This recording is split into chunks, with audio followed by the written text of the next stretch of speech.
గుజరాత్‌లో 70 ఏళ్ళు పైబడినటువంటి ఒక వృద్ధుడు మంచి మనసును చాటుకుంటూ ఉన్నారు. దేవాలయాల నుంచి పాలను సేకరించి, ఆ పాలను 11 ఏళ్ల లోపు చిన్న పిల్లలకి అతను దానం చేస్తూ ఉన్నాడు. దీని మీద మనం పూర్తి స్థాయిలో విశ్లేషణ చేసుకుందాం. ప్రస్తుతం మనతో పాటు ఉన్నారు ప్రముఖ సామాజికవేత్త, ప్రముఖ రాజకీయ విశ్లేషకులు కృష్ణకుమారి గారు. మేడంతో మాట్లాడదాం.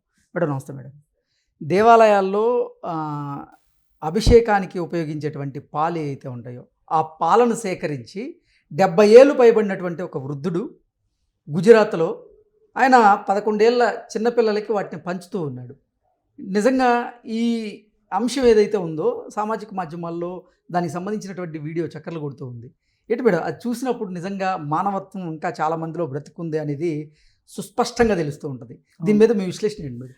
ఇది చాలా గొప్ప పని అండి.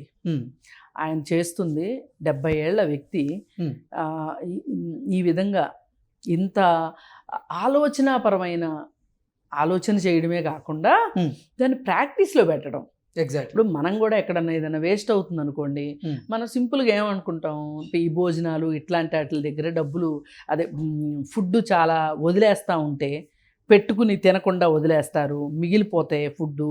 అరే ఎంతమంది ఆకలితో ఉన్నారు, ఇంతమంది ఆకలితో ఉంటే ఇక్కడ ఇంత వేస్ట్ అవుతుంది అని మాట్లాడుకుంటామే తప్పితే ఆచరణలోకి వెళ్ళాం.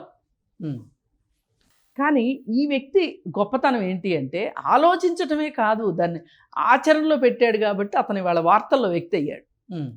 ఎంత గొప్ప ఉద్దేశం అండి.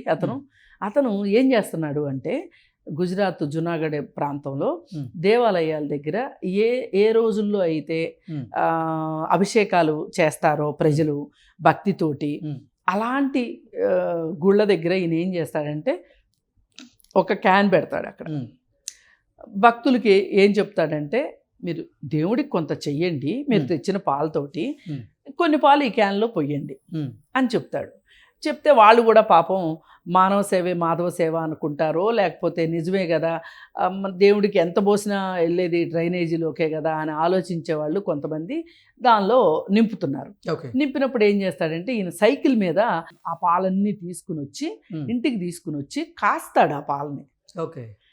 ఎందుకంటే పాడైపోయే అవకాశం ఉంటుంది కదా, మళ్ళీ పంచి పెట్టేదాకా వెళ్ళే లోపు పాడయ్యే అవకాశం ఉంటుంది కదా. అందుకని ఏం చేస్తున్నాడంటే ఆ పాలను ఇంటికి తీసుకొచ్చి కాస్తాడు. ఆ పాలను కాసి అవి బాగానే ఉన్నాయి అనిపించినప్పుడు మళ్ళీ క్యానుల్లోకి నింపుకొని వాటిని ఎక్కడెక్కడైతే చిన్న చిన్న పిల్లలు ఉంటారో, ఎక్కడెక్కడైతే పేదవాళ్ళు ఉంటారో ఆ ఏరియాలకు వెళ్ళి ఆ ఏరియాల్లో ఇతను వాళ్ళందరికీ పాలు పంపిణీ చేస్తాడనమాట.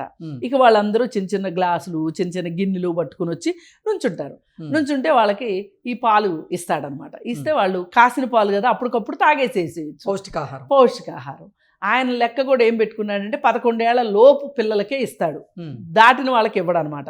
కొంతమంది తల్లులు కూడా వస్తారు చిన్న చిన్న పిల్లల్ని తీసుకుని ఆ పాలు పట్టిస్తారనమాట వాళ్ళకి. నిజంగా మామూలుగా సమాజ సేవ చేస్తారు చాలామంది, కానీ ఒకరిద్దరు ముగ్గురు నలుగురు కలిసి ఒక గ్రూప్ యాక్టివిటీ లాగా చేస్తారు దీన్ని. ఎందుకంటే ఒక్కరు అన్నీ చేయాలంటే చేయలేరు. కానీ ఇతను బహుశా ఎవరి దగ్గర డబ్బులు తీసుకోడు, ఇంకెవరిని కలుపుకోడు. ఆయన సైకిలు, ఆయన 4 క్యాన్లు అంతే. వెళ్ళిపోయి ఆ దేవాలయాల దగ్గరికి వెళ్ళి ఆ క్యాన్లు బట్టి వాళ్ళకి చెప్తూ ఉంటాడు. ఇక ఆ దేవాలయాలకి రెగ్యులర్గా వెళ్ళే వాళ్ళందరికీ ఇది అలవాటైపోయింది. అలవాటైపోయి ఆ క్యాన్ చూడంగానే దాంట్లో కొన్ని పాలు పోస్తారనమాట. పాలు పోసేసేసి అంటే దేవుడికి కొంచెం పోసిన తర్వాత మిగతా పాలు ఇందులో పోసి వెళ్ళిపోతారు. వెళ్ళిపోతే ఇది ఒక వరవడైపోయింది, అతనికి ఒక లైఫ్ స్టైల్ అనమాట, జీవన విధానం అయిపోయింది. ఇది మటుకు చాలా గొప్ప విషయం. అవును. అలాగే నాకు ఒక ఆయన తెలుసు హైదరాబాద్లో, అంటే అది ఒక సంస్థ ద్వారానే జరుగుతుంది అనుకోండి, కానీ ఆయన ఎక్కువ పార్టిసిపేట్ చేస్తాడు. ఆయన ఏంటి అంటే ఓ టోపీ ఉంటుంది ఆయనకి, ఓ సంచి ఉంటుంది. ఆ సంచిలో పాంప్లెట్స్, అవయవ దానం గురించిన పాంప్లెట్స్, అప్లికేషన్స్ అవన్నీ ఓ సంచిలో పెట్టుకుని తిరుగుతూ ఉంటాడు. విజిటింగ్ కార్డులో ఒకటి పెట్టుకుంటాడు అనమాట. ఎవరైనా సరే మీకు తెలిసిన వాళ్ళు చనిపోయిన తర్వాత బాడీని డొనేట్ చేస్తానన్నా, కళ్ళు డొనేట్ చేస్తానన్నా, అవయవాలు డొనేట్ చేస్తానన్నా, ఇప్పుడు ఎవరైనా బ్రెయిన్ డెడ్ అయిన వాళ్ళు ఉంటారు, అట్లాంటి వాళ్ళ అవయవాలు ఇస్తాను అనే వాళ్ళ దగ్గర నుంచి కన్సెంట్ ఫామ్స్ తీసుకుంటాడనమాట. ఆయన తీసుకుని పెట్టుకుని ఇప్పుడు ఆ ఫామ్లో వాళ్ళ ఫ్యామిలీ మెంబర్ నంబర్ కూడా ఉంటుంది అనమాట. ఇప్పుడు వాళ్ళ దగ్గర ఈ అప్లికేషన్ ఫామ్ ఇంట్లో ఉంటుంది కదా, అంటే వాళ్ళ అబ్బాయి కూడా వచ్చి సైన్ పెట్టాలి, ఇంట్లో వాళ్ళు కూడా కంపల్సరీ సైన్ పెట్టాలి దీనికి. అయినప్పుడు వాళ్ళు ఈయనకి ఫోన్ చేస్తారనమాట. ఈయనకి ఫోన్ చేస్తే ఈయన టక వెళ్ళిపోతాడు. వెళ్ళిపోయి అక్కడికి వెళ్ళి ఆ డెడ్ బాడీ దగ్గరికి వెళ్ళి దానికి అంటే ఏమేమి జాగ్రత్తలు తీసుకోవాలి, ఒకవేళ దహనం చేసేలోపు అంటే ఇప్పుడు బాడీని ఇచ్చేలోపు ఆర్గాన్స్ పాడవకోకుండా, అంటే డెడ్ బాడీ పాడవకోకుండా ఉండాలి అంటే ఏమేం చెయ్యాలో చెప్తాడనమాట. చెప్పి ఆ హాస్పిటల్స్కి తీసుకెళ్ళి ఆ బాడీని ఇస్తాడనమాట. నిన్న కూడా జరిగింది.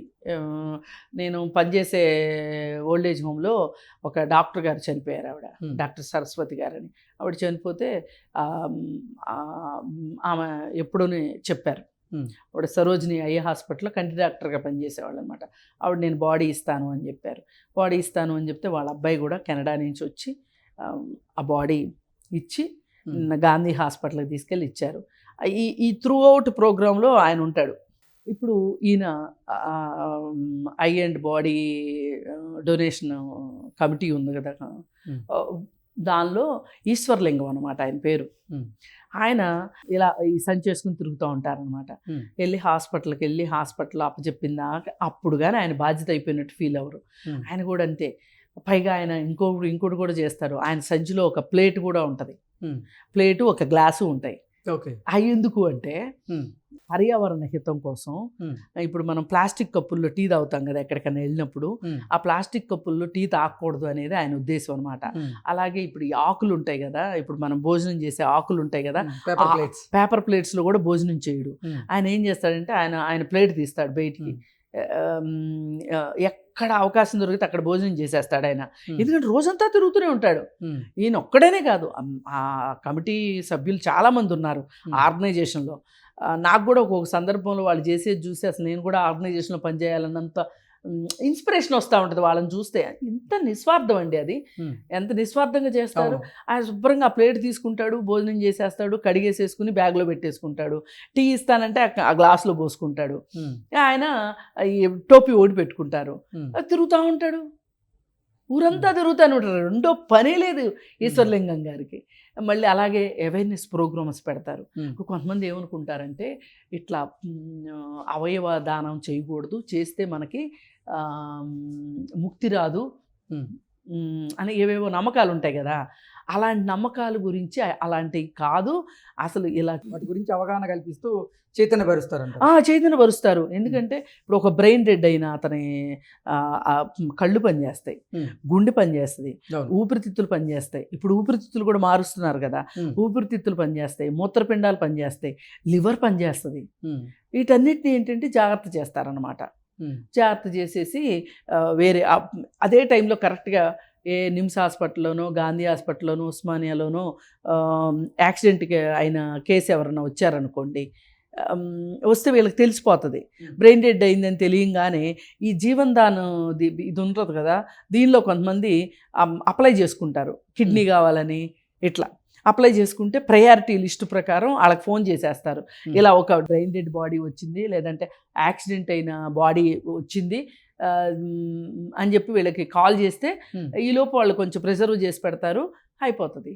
అంటే ఒక్కోసారి పేపర్లు కూడా వేస్తుంటారు కదా, ఒక ప్రాణం 6 ప్రాణాలను కాపాడింది అని చెప్పి. అలా వీళ్ళు ఏం చేస్తారంటే ఇట్లా జరిగింది అనగానే ఆ కుటుంబ సభ్యుల దగ్గరికి వెళ్ళి కన్విన్స్ చేస్తారు. వీళ్ళు హాస్పిటల్స్ వాళ్ళతో కూడా సత్సంబంధాలు ఉంటాయి వీళ్ళకి. ఇలా బ్రెయిన్ డెడ్ కేసు వచ్చింది అనగానే వీళ్ళకి ఫోన్ చేస్తారు హాస్పిటల్ వాళ్ళు. ఇప్పుడు హాస్పిటల్ వాళ్ళు కన్విన్స్ చేయాలని చూసారనుకోండి, వాళ్ళకి డౌట్ వస్తుంది, వీళ్ళు ఏదో అమ్ముకునే వాళ్ళు అనుకుంటారు. అందుకని ఈ అసోసియేషన్ వాళ్ళు వెళ్తారనమాట, వెళ్ళి కన్విన్స్ చేసి ఇస్తారు. అంటే దీని అర్థం ఏంటి అంటే దేవుడి గుడికి వెళ్ళొద్దని కాదు, దేవుడికి సేవ చేసుకోవద్దని కాదు, కానీ దాంతోపాటు సమాజంలో అవసరమైన వాళ్ళకు కూడా సేవ చేయాలని. ఇప్పుడు కొన్నిసార్లు మన ఆచారాల్లో భాగంగా నాగుల చవితి రోజు పుట్టలో బోలుడు పాలు పోస్తారు, కోడిగుడ్లు వేస్తారు. నిజంగా అవి వేస్టే, అవి పాలు తాగవు పాములు. అసలు కోడిగుడ్లు కూడా తింటాయో లేదో తెలియదు. ఇవన్నీ అయిపోయిన తర్వాత ఏ కుక్కలో పిల్లులో వెళ్ళి అవి తింటాయి తప్పితే పాము తింటది అనేది ఎవరు చూడలే ఇంతవరకు. కానీ మనం ఏంటి, అదొక నమ్మకం మనకి. సరే, మీ నమ్మకాలు మీ దగ్గర అట్టి పెట్టుకోండి, కానీ అవసరమైన పిల్లలు ఉన్నారు, పోషకాహార లేమితో బాధపడే పిల్లలు చాలామంది ఉన్నారు అనే ఉద్దేశంతో ఈ విధంగా చేయటం అనేది, ఆ గుజరాత్లో ఆ పాలు సేకరించి పాలు పంపిణీ చేసే గొప్ప ఆయన.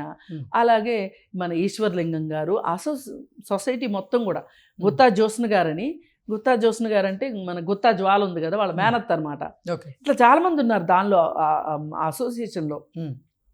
ఇది నిజమైన సేవ, ఎగ్జాక్ట్లీ సమాజ సేవ. అంటే మనం ఇదంతా ఎందుకు మాట్లాడుకుంటున్నాం, ఎవరికైనా ఇట్లాంటిది ఏదైనా ఎక్కడన్నా కనిపిస్తే కనుక ఇన్స్పిరేషన్గా ఉంటుంది. Okay madam, thank you. Thank you.